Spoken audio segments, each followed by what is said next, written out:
하나님께 드릴 말씀을 봉독하도록 하겠습니다. 로마서 5장 1절에서 8절 다 일어서셔서 같이 읽고 교독하도록 하겠습니다. 제가 먼저 읽고 마지막은 같이 봉독하겠습니다. 그러므로 우리가 믿음으로 의롭게 되어 우리 주 예수 그리스도를 통해 하나님과의 화평을 누리는도다. 또 우리가 그분을 통해 지금 우리가 서 있는 이 은혜 안에 믿음으로 들어감을 얻었으며 하나님의 영광의 소망을 기뻐하느니라. 그리할 뿐 아니라 우리가 환난도 기뻐하나니 한나는 인내를, 인내는 체험을, 체험은 소망을 이루는 줄 우리가 아노라. 소망이 우리를 부끄럽게 하지 아니함은 우리에게 주신 성령님에 의하여 하나님의 사랑이 우리 마음에 넓게 부어졌기 때문이니 우리가 아직 힘이 없을 때 그리스도께서 정하신 때가 되어 경건치 아니한 자들을 위해 죽으셨느니라. 의로운 사람을 위해 죽으려는 자가 거의 없고 선한 사람을 위해 감히 죽고자 하는 자가 혹 있거니와 우리가 아직 재현되었을 때 그리스도께서 우리를 위해 죽으심으로 하나님께서 우리를 향한 자신의 사랑을 당당히 제시하시느니라. 아멘. 잠시 기도드리겠습니다. 하나님 아버지, 오늘 또 세상에서 분주하게 살다가 저희들 마음을 정리해서 주님 앞에 섰습니다. 우리가 늘 이날 주의 첫날을 기억하면서 먼저 시간을 주께 드리고 또 우리의 마음을 주께 드리는 그런 시작부터 하나님께 드리는 귀중한 예배가 될 수 있도록 도와주시옵소서. 또 드려지고 또 선포되는 말씀 속에 우리가 같이 나누는 이 말씀을 통해서 하나님의 더 큰 은혜와 또 하나님께서 저희들에게 하시고자 하는 말씀을 우리 마음에서 잘 분별할 수 있도록 도와주시옵소서. 감사드리며 예수님의 이름으로 기도드립니다. 날씨가 이제 본격적으로 여름이 시작된 것 같습니다. 보니까 습도가 높아져서 같은 온도인데도 불구하고 이제 좀 덥게 느껴집니다. 자, 오늘 드렸던 읽었던 이 로마서는 계속해서 지금 로마서를 지금 같이 하고 있는데 늘 말씀드리지만은 이 로마서를 기록한 사도 바울이 너무나 중요한 그런 위치에 있다는 것을 다시 반복해서 이제 말씀을 드립니다. 어떤 사람이 이제 누군가를 설명하거나 또는 자신이 주장한 것을 얘기했을 때 자신이 그 입장이 되어보지 않으면은 충분하게 사실 설득력을 이제 얻을 수가 없습니다. 유명한 정치인 중에 자주 했던 말이 생각이 납니다. 너 그거 해봤어? 이런 얘기 많이 들어봤죠. 너 그거 해봤어? 꼭 하지도 않았으면서도 뭘 한다고. 그러니까 어떤 사람을 설득하기 위해서는 그 사람의 입장, 그 사람이 했던 일, 수많은 어떤 고난 속에서 이걸 하고 나니까 내가 이해가 되더라. 그러니까 내가 이 얘기를 하면은 어떻게 보면은 그 사람이 충분히 그런 그 주장을 이해하지 않았나 생각이 듭니다. 이게 똑같은 원리입니다. 로마서를 기록했던 이 사도 바울이 왜 중요한 인물인가? 이거는 바로 오늘 얘기했던 거하고 똑같습니다. 이분에 대해서 다시 한번 반복해서 이제 얘기를 합니다. 이 사도 바울의 절묘한 이치예요. 이거는 사도 바울이 아니면 불가능한 어떤 이제 그 설득력 있는 그런 서신이라고 볼 수가 있습니다. 다른 사람은 불가능하죠. 사도들도 어떻게 보면은 이런 어떤 서신을 쓰는 게 저는 불가능하다고 봐요. 왜냐하면은 써도 설득력이 없거든요. 다시 한번 말씀드리지만은 사도 바울은 유대인입니다. 동시에 로마인입니다. 두 가지 일을 다 갖고 있어요. 더 깊이 들어가면은 보통 유대인이 아니죠. 유대인 중에 유대인이요. 히브리인 중에 히브리인이요. 거의 최고의 핵심에 들어 있습니다. 또 사도 바울은 단순한 로마인이 아니죠. 조상 때부터 나는 돈 주고 사는데 나는 어렸을 때부터 로마인이야. 우리가 이제 로마서를 사도행전을 통해서 이제 잘 압니다. 자, 사도행전 22장 3절입니다. 이거는 어떻게 보면 같이 한번 읽도록 하겠습니다. 시작. 나는 유대인으로 길리기아의 도시 다소에서 태어났을 때 이 도시에서 가말리엘이 발밑에서 자라며 조상들의 율법의 완전한 방식에 따라 가르침을 받았고 이날 너희 모든 사람처럼 하나님을 향해 열심히 온노라. 사도 바울이 이제 잡혀서 이제 예루살렘에서 자신에 대해서 이제 변호할 때 이 말을 씁니다. 자, 나는 어디서 태어나느냐? 다소에서 태어났다. 이제 이 말은 사도 바울이 디아스파라 유대인이구나 이걸 알 수가 있습니다. 본토 유대인이 아니고 자 쫓겨나서 자 시리아의 저기 다소까지 가서 거기서 뿌리 잡고 이제 거기서 태어났다는 거죠. 자 어렸을 때부터 이제 거기서 태어났는데 이제 아버지가 어떻게 보면 보냈겠죠 예루살렘으로. 그냥 보낸 것도 아니고 가말리엘 밑에서. 당시 이제 유대인들한테는 가말리엘 그러면 뭐 이분 그러면은 거의 뭐 다 아는 어떻게 보면 여기서 내가 공부했어 그러면 최고 이럴 정도의 어떤 이름입니다. 거기 이제 기억성경에는 이제 문화생으로 나오죠. 여기서 이제 가르침을 받았다는 겁니다. 자, 우리가 이런 관점에서 사도 바울이 이런 종류의 사람이기 때문에 유대인들을 설득할 수가 있는 겁니다. 동시에 반대로 이분은 나는 어렸을 때부터 로마인이야 이 말은 조상 어떻게 보면 누군가가 뭘 했다는 겁니까? 로마 군병무를 했다는 거죠. 사실 로마인들은 외국인이 로마 이 시민권을 얻으려면은 약 25년 정도 군복무를 해야 됩니다. 그렇게 해야지 로마 시민으로 인정해 주죠. 그러면 25년 동안 아무 일도 안 일어났겠습니까?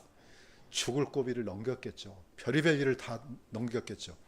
이렇게 해서 드디어 이제 은퇴하면은 이제 그 사람한테 시민권이 주어집니다. 그러니까 어떻게 보면 사도 바울은 단순한 로마인이 아니죠.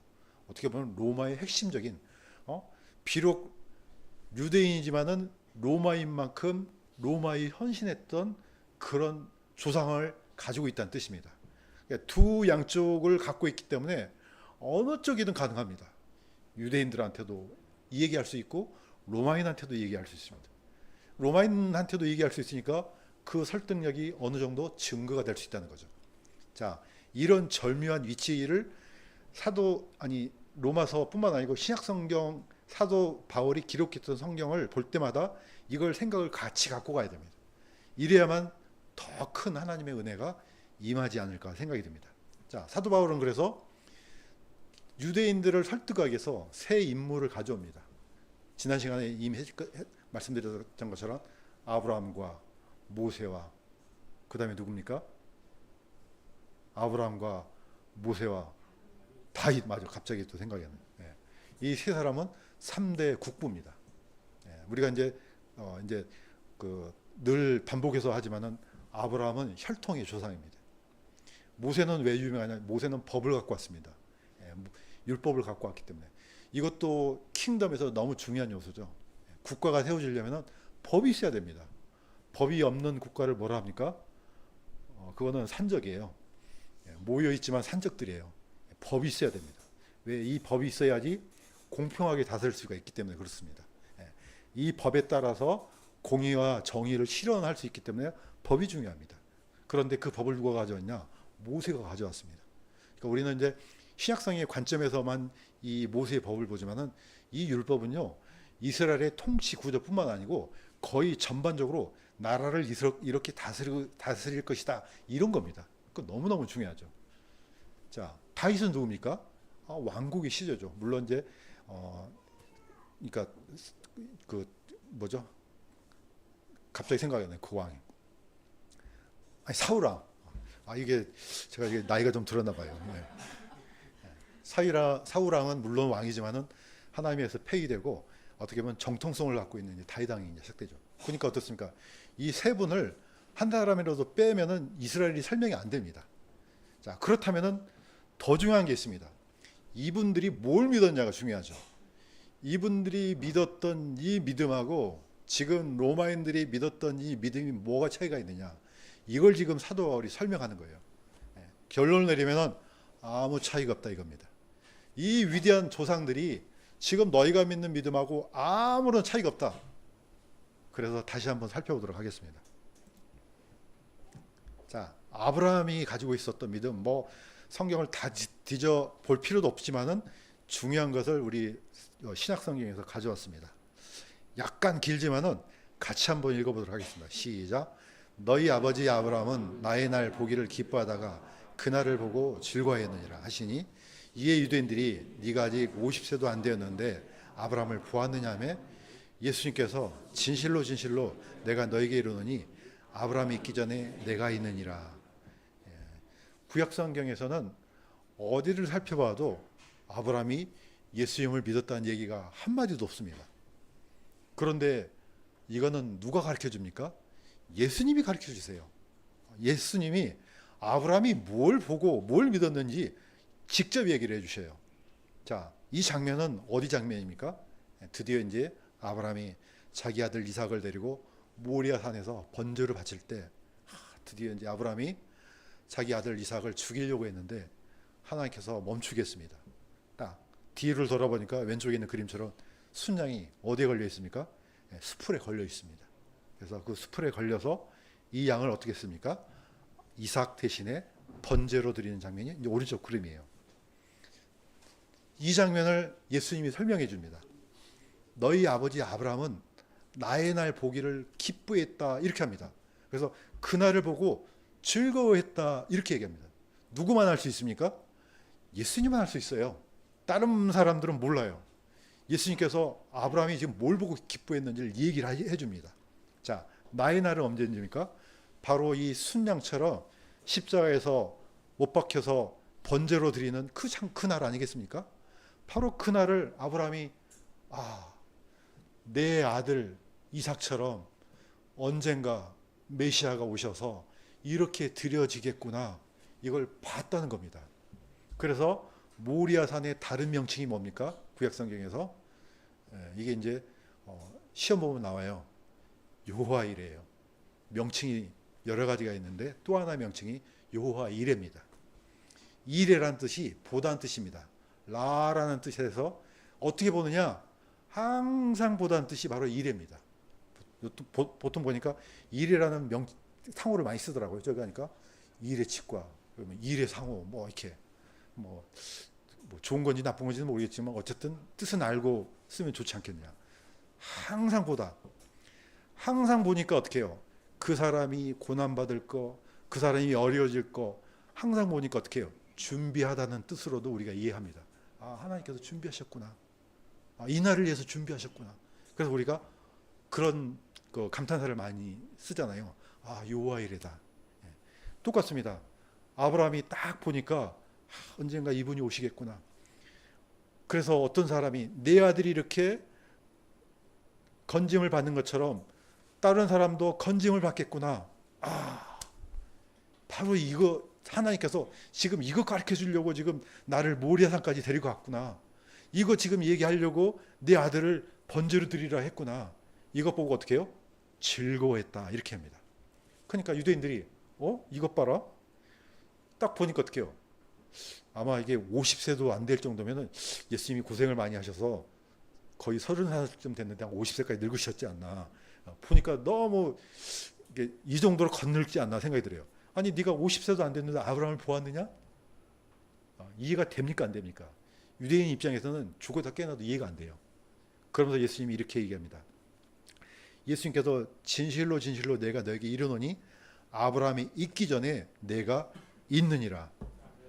사실 이건요 번역이 불가능한 단어예요. 헬라어로는 에고에임이라는 단어가 있는데 I am, 영어로는 I am인데 안 됩니다. 뜻이. 히브리어로는요 끊임없이 존재한다 이 뜻이에요. 이거는 정말로 어려운 단어예요.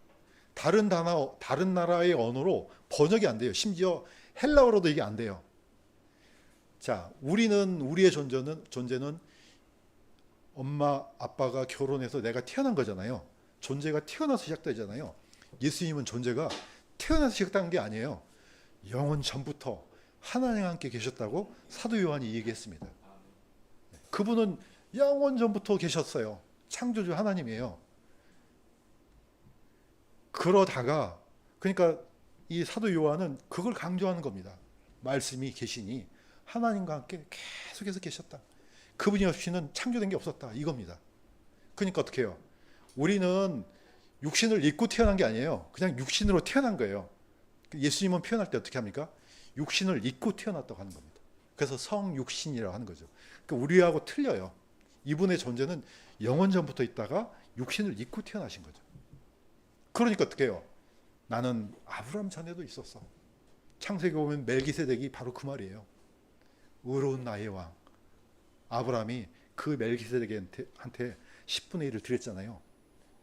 우리는 유대인들도 잘 몰랐어요. 이분이 왜 유명하지? 왜 이렇게 엄청난 분이지? 그분이 바로 성육신 전에 바로 예수 그리스도가 분명합니다. 왜냐? 태어날 날도 없고 아비도 없고 어미도 없고 이걸 어찌 이해하겠습니까? 그래서 사도 바울이 유대인들을 설득하려고 이렇게 얘기를 한 겁니다. 자, 아브라함은 예수님을 믿었습니다. 그걸 얘기를 한 겁니다. 그 위대한 아브라함이 바로 나를 믿었어. 예, 구약 성경에는 잘 안 나오지만은 예수님이 설명해 주니까 알죠. 아, 그렇구나. 우리의 위대한 다윗 왕도 아니 아브라함도 메시아를 믿었구나. 바로 그날을 바라봤구나. 이방인들이 믿는 거가 똑같습니까? 다릅니까? 똑같아요. 하나도 다르지 않아요. 두 번째는 모세입니다. 모세는 내가 그리스도를 믿었어. 그런 말이 하나도 안 나와요. 구약 성경에는 안 나와요. 신약에 와서야 이런 말이 나옵니다. 자, 이것도 같이 한번 읽겠습니다. 시작. 믿음으로 모세는 나이가 들었을 때 파라오의 딸의 아들이라 불리는 것을 거절하고 그리스도의 치욕을 이집트의 부하보다 더 큰 재물로 여겼으니 이는 그가 주께서 보상으로 보답해 주시는 일에 관심을 두었기 때문이라. 모세의 얘기를 하자면은 뭐 슬며시 나와요. 나와 같은 대언자를 보내겠다는 말이 나와요. 신명기 18장에. 그런데 더 구체적으로 히브리서 이렇게 나옵니다. 자, 모세의 존재는요. 가만히 있으면 돼요. 뭐 신경 안 쓰고 뭐 유대인들이 뭐 고생하든 말든 그냥 가만히 있으면은 거의 이집트가 주는 어마어마한 명예와 권력을 가질 수가 있었습니다. 그런데 왜 그런 마음이 들었을까? 괜히 그 싸움에 끼어들어가지고 고통받는 자신의 민족이 고통받으니까 가서 지금 개입한 거 아니겠습니까? 이 마음에 이미 있었다는 겁니다. 그러면서 성경은 이렇게 설명합니다. 그리스도의 치욕을 이집트의 부하보다 더 큰 재물로 여겼다. 아니 모세가 그리스도를 믿었나? 성경에는 안 나오지만은 히브리서가 얘기를 해주지 않습니까? 모세는 누구를 믿었느냐? 예수 그리스도를 믿었다는 거죠. 그 메시아가 올 것이다. 그러니까 어떻습니까? 잠시 잠깐 내가 누리는 이 엄청난 쾌락, 이 엄청난 권력 무슨 소용이 있느냐? 나중에 누굴 통해서 보상받겠다고요? 예수님을 통해서 보상받겠다는 겁니다. 이거 끊어버렸던 겁니다. 그래서 어디로 갑니까? 광야로 도망가서 40년 동안 광야에서 살지 않습니까? 나중에 이집트 백성을 데리고 나와서 드디어 120살까지 이스라엘 민족을 인도하는 지도자로 살았습니다. 이게 바로 모세의 믿음이에요. 모세가 믿었던 그리스도하고 이방인들이 믿었던 그리스도하고 똑같습니다. 하나도 차이가 없습니다. 드디어 이제 다윗 왕 나옵니다. 다윗의 믿음. 자, 다윗이 내가 그리스도를 믿었어. 그거 한마디라도 있는 거 보세요. 구약 성경에. 단 한마디도 없어요. 그런데 이걸 누가 얘기해 줍니까? 이것도 역시 예수님이 얘기하셔요. 마태복음 22장 41절에서 46절까지입니다. 이것도 여기를 보시고 같이 한번 읽어보도록 하겠습니다. 시작. 바리새인들이 함께 모였을 때 예수님께서 너희는 그리스도이다여 어떻게 생각하느냐? 다윗의 자손이라니 그러면 다윗이 그를 주라 부를진대 어찌 그가 그의 자손이 되겠느냐 하시니 아무도 더 질문하지 아니하더라. 우리는 구약만 봐고서는 몰라요. 사실 예수님이 인용하신 구약 성경은요. 시편 110편이에요. 시편 110편 1절에 나와요. 자, 유대인들은 알아요. 왜? 그 앞에는 여호와가 나와요. 뒤에 구절은 아도니라고 나와요. 나의 주가 나와요. 글자가 틀려요. 그러니까 앞에 있는 것은 하나님 아버지고 뒤에는 그리스도예요. 예수님이죠. 자, 다윗이 110편을 기록했지 않느냐? 그런데 그 위대한 다윗이 예수님을 뭐라고 했느냐? 주로 불렀다는 거예요. 지금 그걸 끄집어내는 거죠. 자, 그게 말이 되냐? 왜 말이 안 되냐? 아니, 메시아가 그리스도가 다윗의 후손으로 오는데 그 후손한테 주님 이게 말이 되냐 이거예요. 그러니까 순간적으로 말이 안 되는데 왜 그랬을까? 대답을 못했습니다. 아니 후손이 쫙 까마득한 후손한테 주님 이게 말이 되냐고요. 안 되는 거죠. 자, 이게 유대인들이 풀 수 없는 겁니다. 자, 그래서 유대인들이요, 예수님을 믿기 어려운 이유가 있습니다.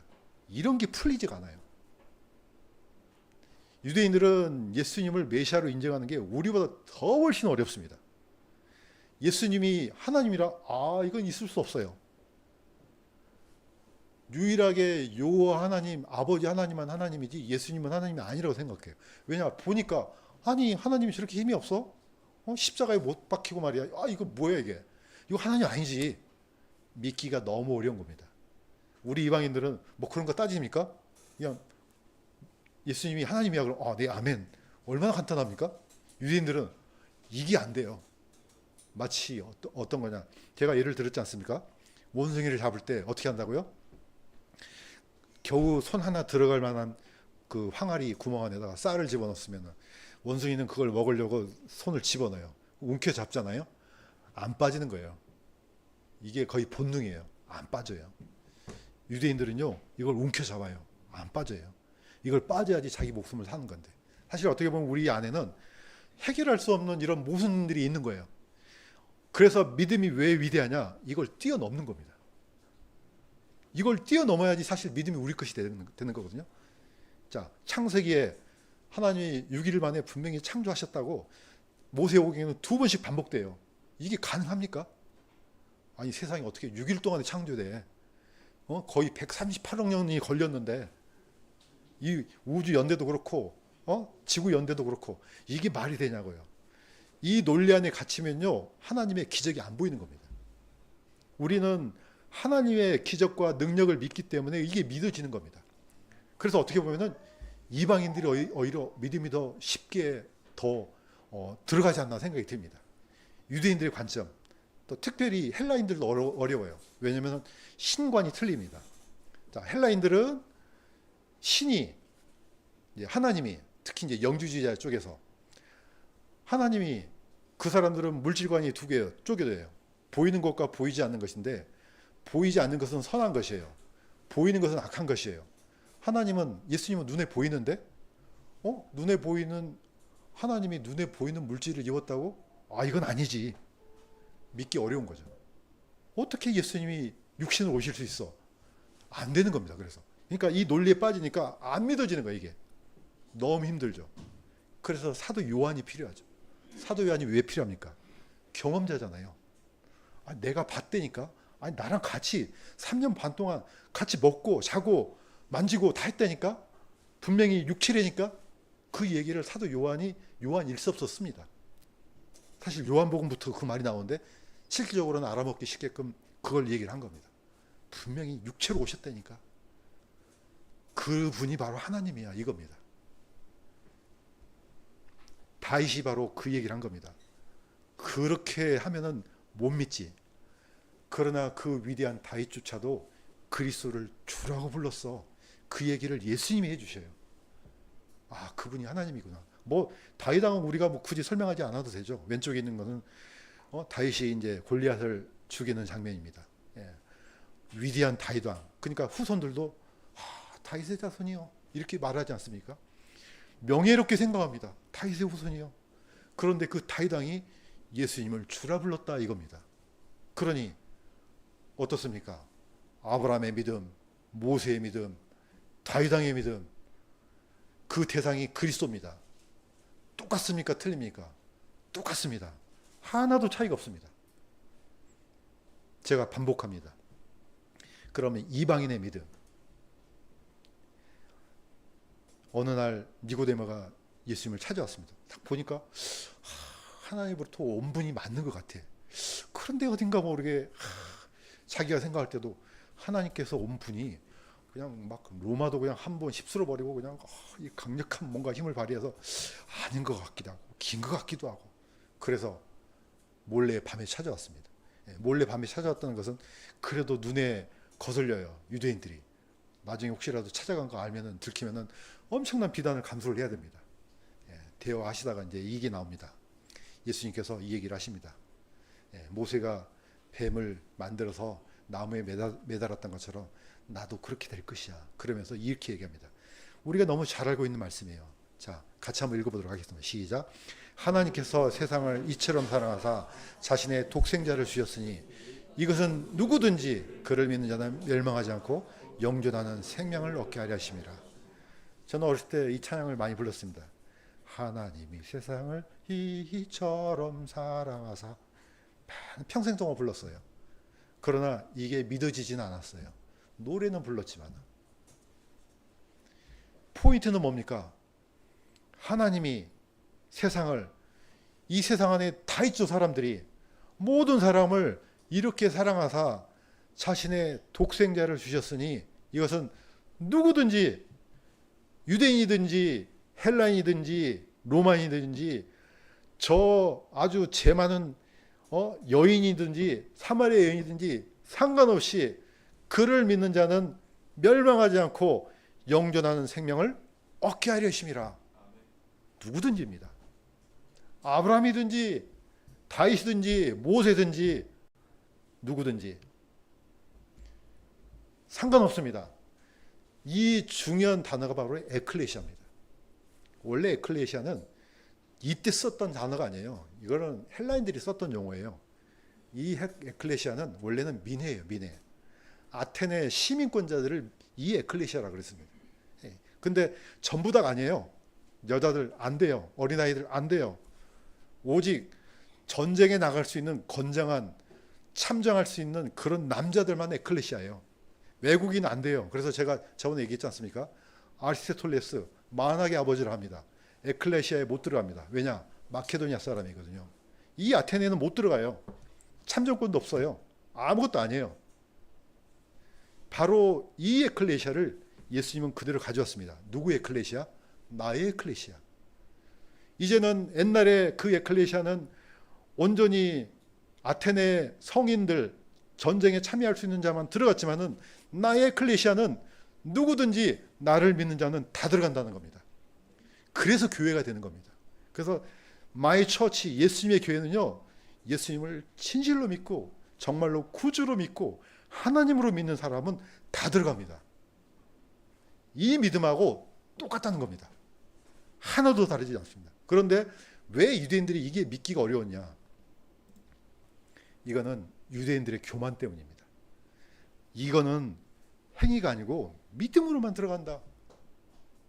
그래서 사도 바울은 이제 유대인들을 설득해야 돼요. 이렇게 설득했습니다.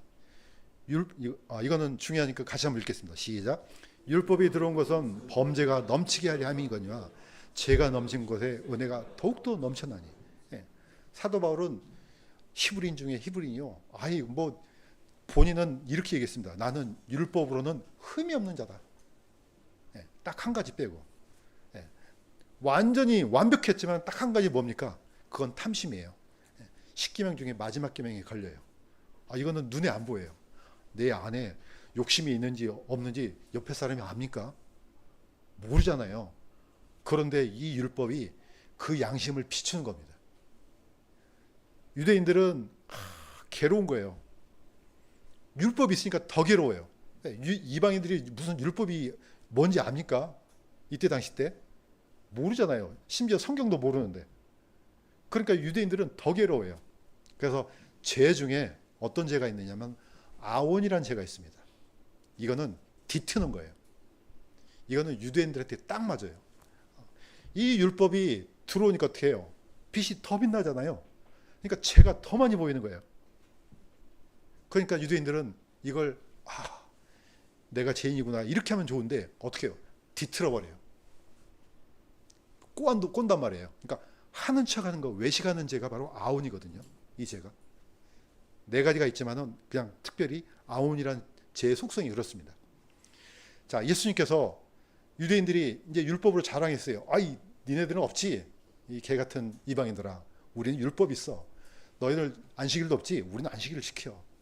너희들은 근분도 없지. 우리는 아브라함의 자손이야. 이런 것들로 프라이드가 가장 강했어요. 그런데 율법을 보니까 지키라는 게 너무 많거든요. 그러니까 어떻게 해요? 꼬는 겁니다. 현장에서 간만 여인 얘기했습니다. 우리가 법을 너무 잘 알아요. 직접 잡았어요. 물론 예수님을 모함에 빠뜨리려고 잡았지만 율법에 보니까 이런 여자는 돌로 쳐 죽이라는데 당신은 어떻게 할까요? 율법을 지킬 거예요, 말 거예요? 그러면 돌을 들어 죽여야 될 거 아니에요. 아니, 돌을 들어 죽이면 당신은 뭐 하나님의 아들이고 뭐 사랑의 하나님이라며, 이게 사랑이야? 꼼짝없이 걸렸습니다. 자, 예수님은 율법을 비켜가지 않습니다. 맞아. 이런 자는 돌로 쳐야 돼.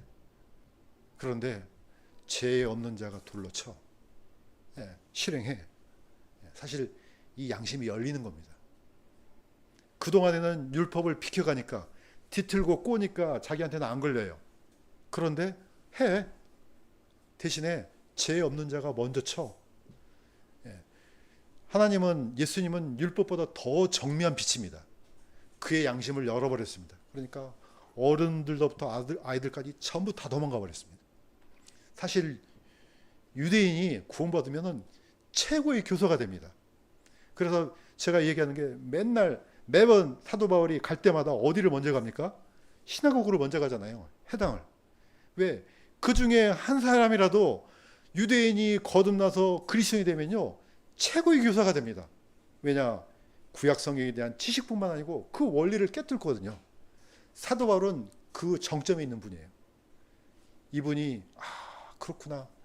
내가 그토록 지키려고 했던 이 율법이 이런 역할을 했구나. 그래서 사도 바울은 고백했습니다. 뭐라고요? 나는 죄인 중에 개순이라. 내가 보니까 참 내가 나쁜 놈이었구나. 이거 고백했던 겁니다. 지금 양쪽이 다 설명이 되는 겁니다. 자, 사도 바울은 드디어 예수님을 이렇게 설명합니다. 로마서 우리가 읽었던 겁니다. 하나님의 사랑이 어떻게 드러나느냐. 자, 이거 같이 한번 읽도록 하겠습니다. 시작. 우리가 아직 죄인 됐을 때 그리스도께서 우리를 위해 죽으심으로 하나님께서 우리를 향한 자신의 사랑을 당당히 제시하시느니라. 우리가 믿고 그런 게 아니고 그야말로 아무 생각 없었을 때, 그냥 돼지처럼 저기 진흙탕에서 뒹굴고 있었을 때, 그냥 믿으려고 생각하지도 않았을 때 하나님은 어떻게 하셨느냐? 우리를 위해서 십자가에서 자신의 아들을 내어 주셨다, 이겁니다. 아무 대가 없이. 어떻게 보면 이게 뭐 그냥 글이니까 우리가 읽는 거지만은, 이거는요, 하나님이 전부를 다 내어주신 거예요. 제가 끊임없이 아브라함과 이삭의 관계를 얘기하지 않습니까? 네가 사랑하는 유일한 아들을 모리아 산에서 번제로 드려. 그 말은 거꾸로 뒤집어 보면은 나도 그렇게 할 거야, 이겁니다. 이걸 누가 본 겁니까? 아브라함이 봤다는 겁니다. 아브라함이, 너도 너의 아들, 유일한 아들, 백세에 낳은 아들을 그렇게 드렸잖니. 나도 그럴 거야. 너의 전부를 드렸던 것처럼 나도 내 전부를 그렇게 줄 거야, 이겁니다. 이게 바로 하나님의 사랑이라는 겁니다. 그러니까 하나님은 먼저 요구하기 전에 먼저 주셨습니다. 그러니까 하나님을 찬양하는 것은 당연한 거예요. 요구한 게 아니고 당연한 겁니다. 하나님은 먼저 실행하시고, 그러니까 너의 첫 번째 것을 나한테 주어, 이겁니다. 그러니까 맞지 않습니까? 하나님은 이렇게 할 필요도 없어요. 그냥 다 지옥불로 그냥 다 보내도 돼요. 왜냐하면 어차피 그분의 주권이니까. 그럼에도 불구하고 하나님은 하나님 안에 있는 모든 것, 예수님이 모든 것이지 않습니까? 하나님의 모든 것을 드렸어요. 그게 십자가에서 이루어진 겁니다. 그리고 나서 너희들도 달라는 겁니다. 그러니까 사실 어떻게 보면은 우리의 믿음과 우리의 드림은요, 당연한 거예요. 이걸 막 따져들고 그러면 안 돼요. 하나님도 자신의 모든 것을 주셨구나. 그러니까 우리도 내가 가지고 있는 걸 다 드려야지.